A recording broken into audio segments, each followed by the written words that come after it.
जय श्री कृष्णा दोस्तों, राधे राधे। आप सभी का अपने चैनल में बहुत बहुत स्वागत है। तो जैसा कि आज रविवार है और रविवार के दिन भगवान विष्णु और सूर्य नारायण भगवान का व्रत किया जाता है। रविवार की व्रत कथा को सुनने से भगवान सूर्य नारायण की कृपा हमेशा बनी रहती है। तो चलिए रविवार की व्रत कथा को सुनते हैं। प्राचीन समय की बात है, एक नगर में एक ब्राह्मण रहा करता था। वह सूर्य भगवान का भक्त था, नहाता धोता और कहानी कहा करता था, पर कमाता कुछ भी नहीं था। ब्राह्मण घर में रहता तो ब्राह्मणी बार बार कमाने के लिए परेशान करती। बाहर कहीं जाता तो अड़ोसी पड़ोसी भी उसे निकम्मा कहकर अपमानित किया करते थे। अंतः एक दिन वो नहा धोकर अपने पूजन की सामग्री लेकर वह जंगल में चला गया। वहाँ एक सूखे पीपल के पेड़ के नीचे बैठकर वह पूजा पाठ करने लगा और सूर्य भगवान की कथा करी।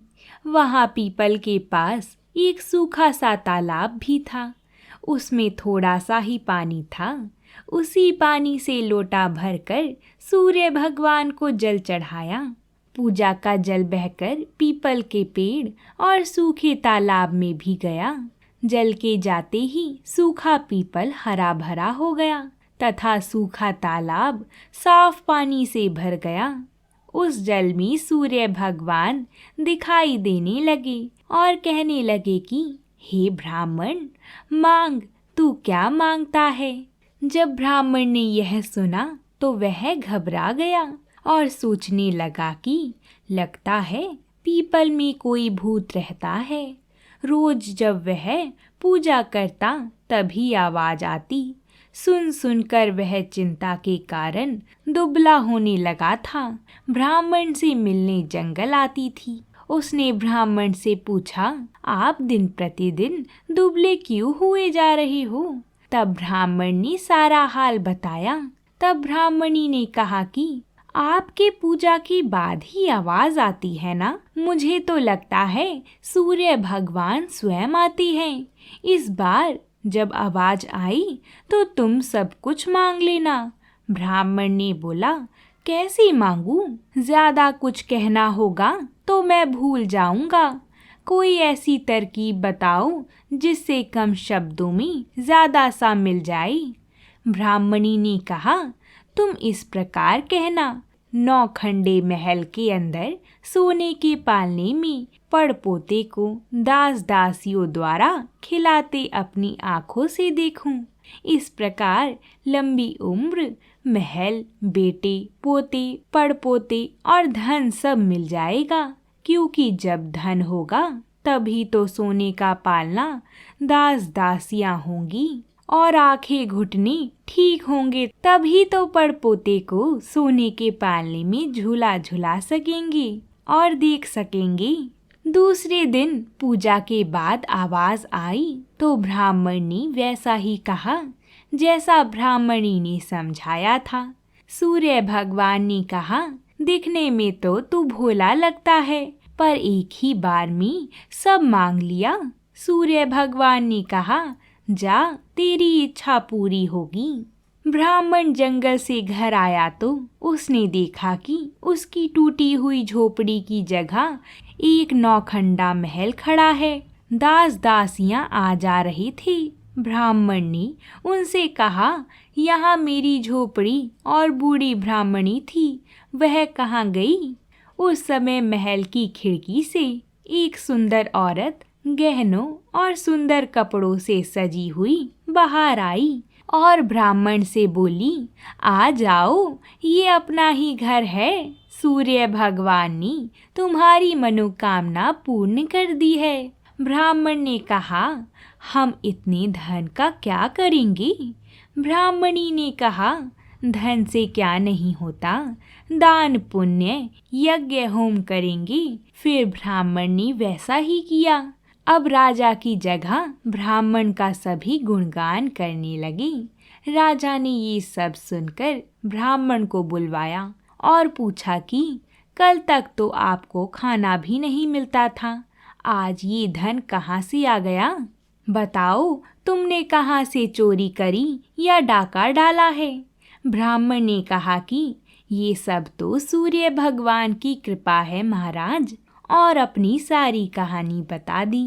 राजा ने कहा, मेरे पुत्र नहीं हैं, तो मुझे क्या करना चाहिए? ब्राह्मण ने राजा को सूर्य भगवान की पूजा की विधि बताई। राजा ने वैसे ही किया तो उसके पुत्र हो गया। तब नगर के सभी लोग सूर्य भगवान की जय बोलने लगे। हे सूर्य नारायण भगवान, जैसे ब्राह्मण और राजा की मनोकामना पूर्ण करी, वैसे ही सबकी करना। कहानी कहने वाले को, कहानी सुनने वालों को सबकी मनोकामना पूरी करना। बोलिए सूर्य नारायण भगवान की जय। जैसा कि अब आषाढ़ मास शुरू हो चुका है, तो आज से हम आषाढ़ मास में सुनी जाने वाली पौराणिक कथाओं को सुना करेंगे। हम रोज ही आपके लिए एक कथा लेकर आएंगे। आप सभी उस कथा का श्रवण ज़रूर ही करिएगा। तो आइए अब हम कथा का श्रवण करते हैं। बोलिए भगवान श्री हरि की जय हो। एक बार एक राजकुमार अपने कई सैनिकों के साथ शिकार पर गया। वह बहुत अच्छे शिकारी थे। शिकार के पीछे वह इतना दूर निकल गई कि सारे सिपाही पीछे छूट गए। अकेले पड़ने का एहसास होते ही वह वहीं रुक गई। उन्हें प्यास भी लग रही थी। तभी उन्हें पास में ही एक कुटिया दिखाई दी। वह उस कुटिया के पास गई तो वहाँ एक संत ध्यान में मग्न बैठे हुए थे। राजकुमार ने संत के पास जाकर पानी मांगा। संत ने राजकुमार का परिचय पूछा। राजकुमार ने संत से कहा कि वह एक राजा का लड़का है जिसने मोह को जीत लिया है। तभी संत बोले, असंभव, एक राजा और वह भी मोह पर विजयी। यहाँ मैं एक सन्यासी हूँ और अब भी मोह को जीत नहीं पा रहा हूँ। तुम कहते हो कि तुम राजकुमार हो और मोह को जीत चुके हो। राजकुमार ने कहा, ना मैं, बल्कि मेरे पिताजी और सारी प्रजा ने भी मोह को जीत रखा है। तभी संत को इस पर विश्वास नहीं हुआ। तो राजकुमार ने कहा कि आप चाहें तो इस बात की परीक्षा ले लें। संत ने राजकुमार मोह जीत की कमीज मांगी और उसे कुछ और पहनने को दे दिया।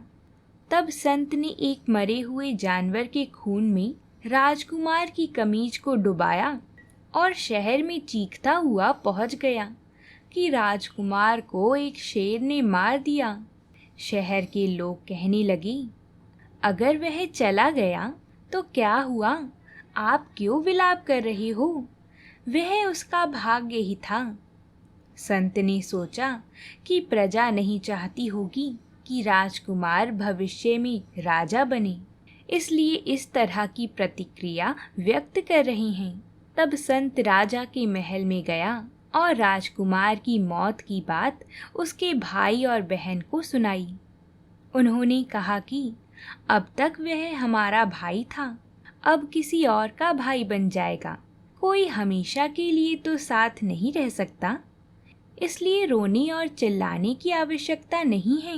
संत को लगा कि बहन को दूसरा भाई अधिक पसंद होगा और भाई खुश है कि उसे अब राज्य मिलेगा, इसलिए दोनों ने ऐसी प्रतिक्रिया व्यक्त की है। फिर वह राजा के पास गया और उन्हें भी यही खबर सुनाई। राजा बोले, आत्मा तो अमर और अविनाशी है, इसलिए चिल्लाने की कोई ज़रूरत नहीं है। वह मेरा पुत्र था, इसलिए मैंने सोचा कि वह राजा बनने वाला है, लेकिन अब दूसरे पुत्र को राज्य मिलेगा। मैं उसे वापस नहीं ला सकता, इसलिए दुख क्यों करूं? पिता की बात सुनकर संत महात्मा सोच में पड़ गई। हालांकि अभी और भी 2 लोग बाकी थे, राजकुमार की माता और उनकी पत्नी।